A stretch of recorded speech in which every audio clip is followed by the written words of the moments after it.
Halo teman-teman semuanya. I just had to let you know you're.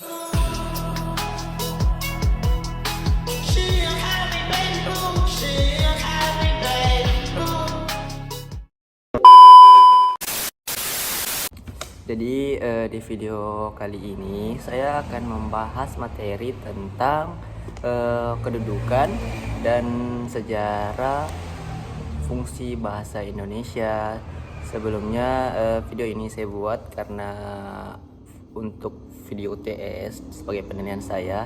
Nah, sebelumnya perkenalkan, nama saya Muhammad Haryo Asahra dari Universitas Negeri Makassar dari kelas C. NIM saya 250901048. Nah, langsung saja kita menuju ke materinya. Pasti sebagian teman-teman pada tidak tahu kapan lahirnya bahasa Indonesia dan kapan diresmikannya bahasa Indonesia. Karena teman-teman sekalian pasti hanya menggunakan bahasa Indonesia tanpa mengetahui sejarahnya. Jadi, mari kita bahas pada video kali ini. Mari kita bahas kapan lahir bahasa Indonesia. Jadi, bahasa Indonesia lahir pada tanggal 28 Oktober 1928 melalui Sumpah Pemuda. Nah, pada saat itu semua para pemuda di Indonesia berkumpul untuk melakukan sumpah, yaitu Sumpah Pemuda sebagai bahasa Indonesia sebagai bahasa persatuan atau bahasa penghubung antara negara Indonesia. Nah, bahasa Indonesia juga diresmikan. Nah, tadi itu belum diresmikan, baru dilahirkan. Nah, bahasa Indonesia juga diresmikan pada tanggal 18 Agustus 1945, lebih tepatnya setelah kemerdekaan Indonesia. Itu juga tercatat pada Undang-Undang Dasar bab 15 pasal 36 seingat saya. Nah, itulah tadi materi tentang sejarah Indonesia yang saya ketahui. Jadi mari kita bahas materi yang kedua, yaitu kedudukan bahasa Indonesia.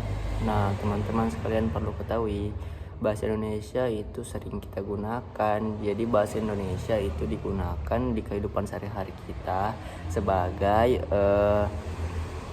penghubung bahasa antara kita dengan pulau lain. Nah, kayak contoh seperti kita berada di Pulau Sulawesi, kita ingin berbicara dengan bahasa Jawa, kita berbahasa Bugis, tapi lawan bicara kita berbahasa Jawa, jadi tidak ketemu bahasanya. Jadi itulah gunanya bahasa Indonesia sebagai pemersatu bangsa.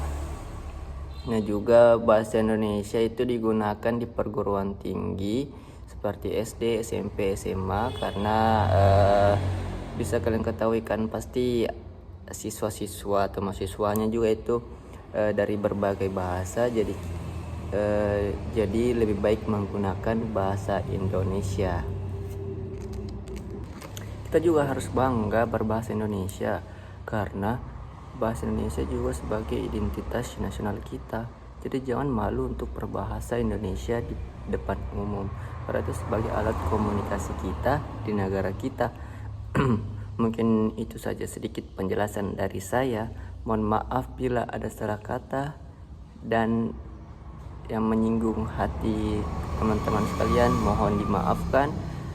Cukup sekian, saya Muhammad Haryo dari Universitas Negeri Makassar, pamit undur diri. Wassalamualaikum warahmatullahi wabarakatuh. See you.